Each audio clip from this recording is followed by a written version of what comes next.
ये ले आपकी चाय। एक बात तो बताओ माही। हाँ। अगर एहसन तैयार हो गया तो क्या उसकी माँ भी राजी हो जाए? मुझे क्या पता मैं। वैसे तो वो रूप के वक्त में भी तैयार नहीं थी, लेकिन बेटे के आगे कुछ नहीं कर सकी। अब जो कुछ करना है ना तुम्हें करना है, सब कुछ तुम्हारे हाथ में है। वैसे अम्मी मैं आपको एक बात बताऊं, मुझे नहीं लगता कि एहसन को मुझ में कोई भी इंटरेस्ट है। वो क्यों? वो तुम्हें उस दिन आइसक्रीम खिलाने नहीं ले गया था, इसलिए कह रही हो ये बात? नहीं अम्मी, बात आइसक्रीम की नहीं है।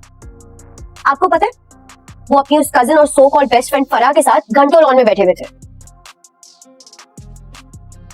देखो माही, जैसे तुम उरूप की वजह से एहसन को भाई की नजर से देखती थी, हो सकता है एहसन भी उरूप की वजह से तुम्हें उस नजर से ना देख पा रहा। अम्मी अब इस बात का तो कोई इलाज नहीं है ना मेरे पास। इस बात का इलाज तुम्हारे पास नहीं है तो क्या तुम्हारी ताई जान के पास है? अच्छा तो आप क्या चाहती हैं कि मैं साफ साफ उनको जाकर कह दूं कि प्लीज आप में थोड़ा सा इंटरेस्ट दिखाएं, मुझे आपसे शादी करनी है? हाँ ऐसे ही कहो। वो क्या कहते हैं अंग्रेजी में, बॉडी लैंग्वेज। हाँ वही। अब देखो मुझे एक बात बताओ, वो लड़की क्या कि जिसे अपनी बात कहने के लिए अल्फाजों का सहारा लेना पड़े? अरे तुम्हारी आंखें वो बातें बोलेंगी जो सीधी एहसन के दिल में उतरेंगी। समझ रही हो ना मैं क्या कह रही हूँ?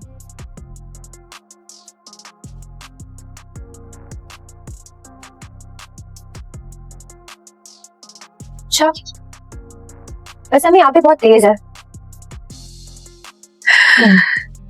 काश मेरी सोची हुई बात पूरी हो जाए।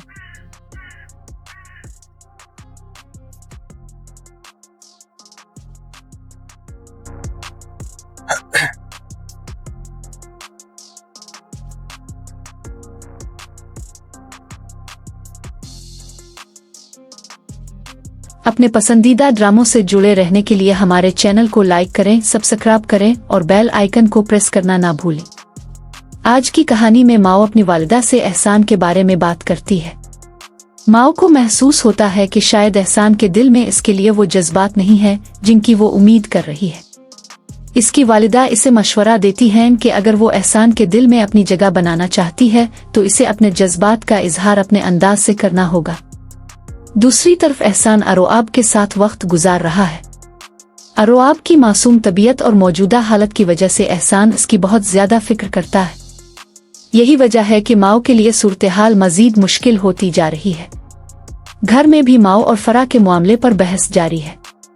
एहसान की वालिदा माओ को बहू के तौर पर कबूल करने के लिए बिल्कुल तैयार नहीं, बल्कि वो वाजे कर देती हैं कि अगर एहसान की दूसरी शादी हुई तो वो सिर्फ फराह को अपनी बहू बनाएंगी। यहाँ तक कि वो माओ को घर लाने की सूरत में घर छोड़ने की धमकी भी दे देती है। एहसान खुद भी इस सूरत हाल से शदीद परेशान है। वो जानता है कि अगर इसने फराह से शादी की तो अरोआब के लिए घर में हालात मुश्किल हो सकते हैं, जबकि माओ को कबूल करवाना भी आसान नहीं। इसी कश्मकश में वो अपने वालिद से मशवरा करता है, लेकिन वहां से भी इसे कोई वाज़ेह जवाब नहीं मिलता। इसी दौरान एहसान माओ और अरोआब को आइसक्रीम खिलाने ले जाता है। एहसान की वालिदा इस बात पर भी नाराज हो जाती हैं और माओ को सख्त बातें सुनाती है। माओ दिल बर्दाश्ता हो जाती है, लेकिन एहसान इसे अपनी वालिदा की तरफ से माजरत करता है और कहता है कि वो उनके घर आना बंद न करे। ये बात माओ के लिए बहुत मानी रखती है, क्योंकि एहसान पहली मर्तबा इसे ये एहसास दिलाता है कि वो भी इसकी जिंदगी में अहमियत रखती है। दूसरी तरफ माओ और फराह की मुलाकात भी सूरत हाल को मजीद दिलचस्प बना देती है। दोनों एक दूसरे को समझने की कोशिश करती हैं, लेकिन एहसान की वजह से उनके दरमियान वाज़ेह कशीदगी महसूस होती है। दोनों अपनी जगह पुरएतमाद हैं और कोई भी पीछे हटने के लिए तैयार नजर नहीं आती। उधर अरोआब के इलाज के लिए एक रूहानी मुआलिज से राब्ता करने की बात भी सामने आती है। एहसान को इस तरीके पर ज्यादा यकीन नहीं, क्योंकि वो पहले ही बड़े डॉक्टरों से अरोआब का इलाज करवा चुका है, लेकिन अरोआब की खातिर वो इस शख्स से मुलाकात का मौका देने पर तैयार हो जाता है। अब सबसे बड़ा सवाल ये है कि क्या अरोआब के बारे में इस रूहानी मुआलिज की बातें वाकई कोई नया राज सामने लाएंगी, और एहसान आखिर माओ और फराह में से किसके हक में फैसला करेगा। एक तरफ अरोआब की जिम्मेदारी है, दूसरी तरफ माओ के बढ़ते हुए जज्बात और तीसरी तरफ फराह का रिश्ता। एहसान का एक फैसला पूरे घर के हालात बदल सकता है। अगर आपको ये रिव्यू पसंद आया हो तो वीडियो को लाइक करें, हमारे चैनल को सब्सक्राइब करें और बेल आइकन को प्रेस करना ना भूलें।